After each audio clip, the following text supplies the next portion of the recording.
Genesis 1. The beginning. In the beginning, God created the heavens and the earth. Now the earth was formless and empty.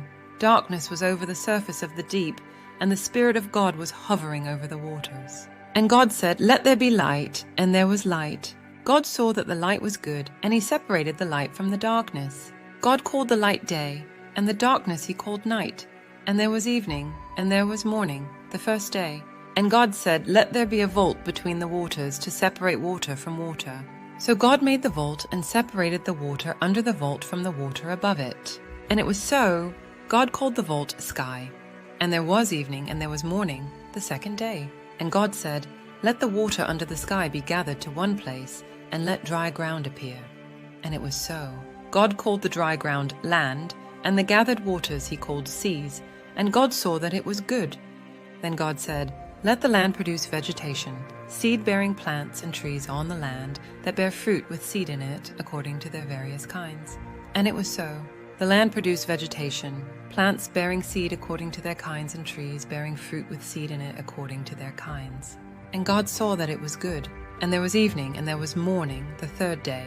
And God said, "Let there be lights in the vault of the sky to separate the day from the night, and let them serve as signs to mark sacred times and days and years, and let them be lights in the vault of the sky to give light on the earth." And it was so. God made two great lights, the greater light to govern the day, and the lesser light to govern the night. He also made the stars.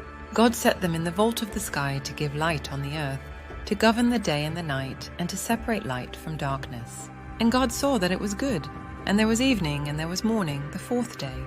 And God said, "Let the water teem with living creatures, and let birds fly above the earth across the vault of the sky."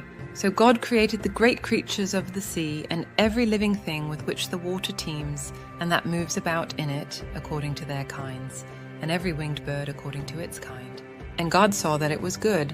God blessed them and said, "Be fruitful and increase in number, and fill the water in the seas, and let the birds increase on the earth." And there was evening and there was morning, the fifth day. And God said, "Let the land produce living creatures according to their kinds, the livestock, the creatures that move along the ground, and the wild animals, each according to its kind." And it was so. God made the wild animals according to their kinds, the livestock according to their kinds, and all the creatures that move along the ground according to their kinds. And God saw that it was good.